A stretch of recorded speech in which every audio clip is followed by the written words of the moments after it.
The red pill actually helps women. When it comes to red pill content, it tends to be more male centric, and it's not because it's pro man or anti woman. But when we go over red pill philosophy, it's not even just intersexual dynamics of men and women. Red pill is government, politics, religion, life, human interaction, sociology, psychology. The red pill is anything that we can talk about because the concept of it, if you want to take, I guess the Matrix, the movie where a lot of people know the terminology from, um, the blue pill is kind of like the comfortable lie, and the red pill is the uncomfortable truth. Now, when it comes to truth, even that's debatable because what one person thinks is true, another person thinks is false, and vice versa. So, collectively, as a society and as people, we're never going to agree on 100% truth, but maybe we could get to 90%. If we could all get to like 90% truth in terms of agreeing with each other, then I think everyone is better off. And so this is why the red pill actually helps women because a lot of times when women find out about the red pill, they go onto YouTube and they see a certain content creator, and depending on the source, that's very huge for their belief on the rest of red pill content. And so that first impression is very key for that because it's like anything. The whatever source you're getting for something is how you're going to view that until you collect more information about it. How's it going? How's it going? Doing good. Are these children? No, I got adult dresses right there on the front, kids on the back rack. Okay, they look so little. How much are they? 31 for the adults. 31, I just have the bungee cord for the wind. Let me unhook okay. that. Oh no, don't do Oh, it. for Don't, sure. Don't wrap me. Okay. No, this one. Yeah, but feel free to take those down or try them on.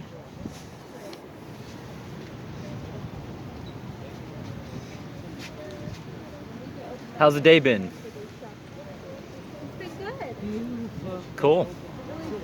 Did you say it was cold? No, I asked how your day's been. Oh, cool. It's wonderful. Glad What to does hear it it. say? This is a Martin Luther King shirt. Oh, Hate cannot drive out hate, only love can do that. that's a nice shirt. That's a real nice shirt. Thank you, sir. Thank you guys. Okay. For sure, I'll be here all day. Thank you so much. I do take card. Uh-huh. Cash card, Apple Pay, Google Pay. Got it. Yeah, all covered.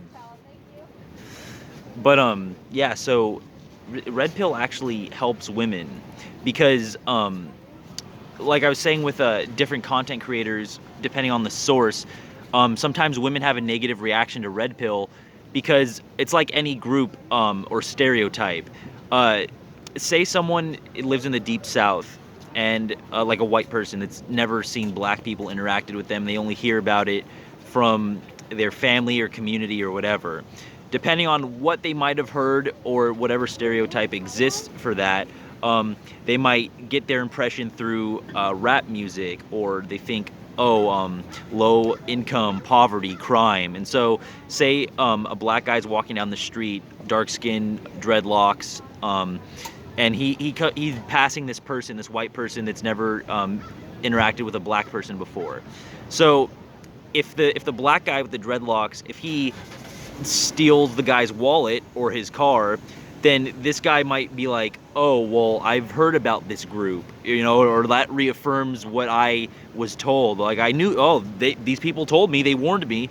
But if the guy goes up and says, hey, good morning, or how are you, or just head nod, or just, whatever, it's like, oh, that guy was chill. Like, this doesn't line up to what I was hearing or what I experienced. And so that expands the consciousness so that the person learns more about how they're viewing things, and we can all improve from there. But that my point with that, and that's just a very basic example.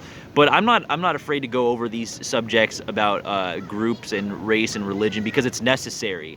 It's like I'm not a racist or sexist person myself, but I'm not going to act like there's no difference between being white, being black, Mexican, Asian, a man and a woman. Like there's differences for how history is played out, perceptions, how we interact with people. Like there's a difference between going to a job interview as a white guy with a buzz cut in the United States of America than a black guy with long dreadlocks. And there's a difference in terms of how you're knowing yourself. And in order for all of us to expand and to become better people, there's nothing wrong with just knowing that stuff.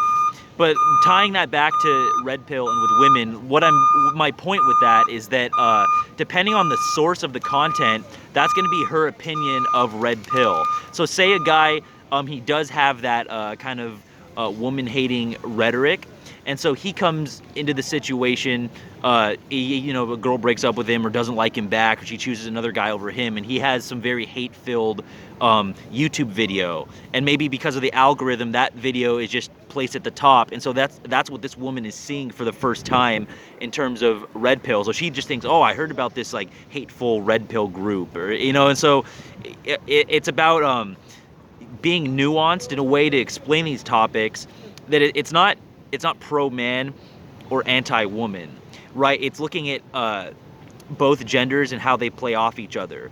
So a big red pill topic in terms of the man getting older and aging like wine, and the woman getting older and aging like milk. It's not to say like older men are superior and younger women are superior, or older women are inferior or younger men are inferior. It's just based off what each gender is viewing for the other in terms of attraction.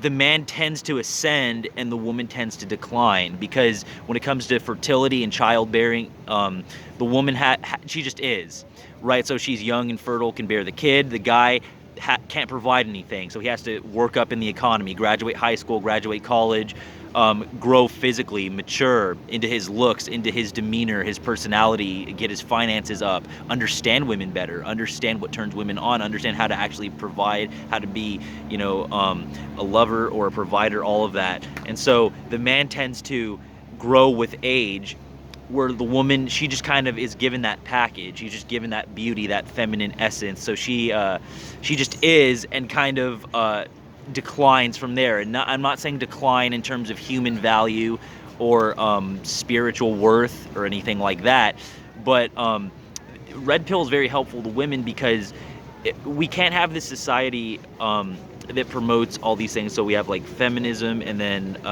the government court laws with divorce and alimony and all that. And the way things are, that a lot of women, they're convinced, oh, go to high school, go to college, wear this makeup because this other model was wearing it on a billboard, party, do whatever.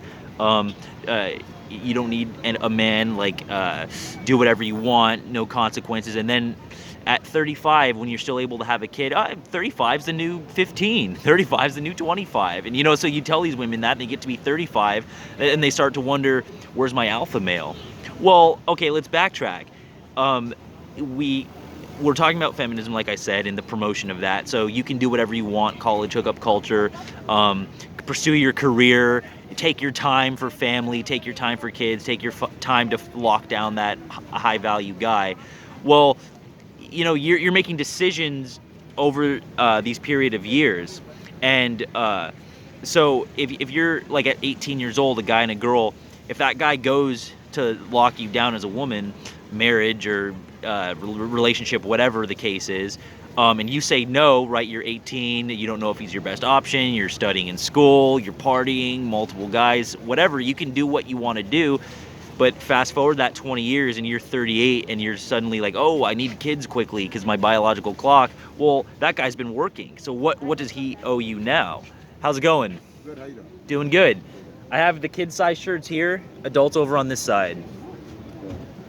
And this goes to this, does it benefit or something in any way? Yeah, so this is a nonprofit called Spirit of the Environment. We have 3 self-sustaining communities in Northern California, North Carolina, and Costa Rica. Oh, nice. Yeah, they do yoga retreats, organic farming, cruelty-free dairies, but we just set up in San Diego and I sell for them. Nice. Yeah. So what do you want a t-shirt? It's gonna be 2T, extra small, medium, and large, and they are cotton, they do shrink a bit. So you're a small baby, that's good for you real quick. But yeah, it's beneficial for both genders to grow from it, because it helps people realize, as a man, what the man needs to do to provide and to become better, but also what the woman needs to do to be better for the man. It's about both genders evolving. So like as a man, seeing what a woman wants and being able to grow and to mature into that. The flip side of that is what the man wants. And so red pill is actually very beneficial to women, because I've been selling this tie-dye. I meet people all over the world all the time.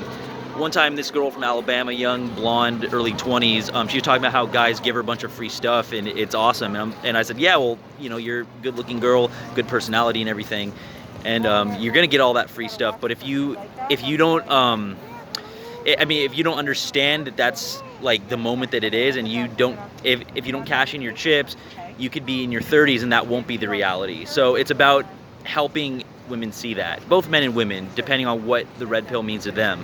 But that's why it's beneficial, because it's just looking at reality, not the blue pill comfortable lie. It's looking at what you might think is an uncomfortable truth, but the truth does set you free.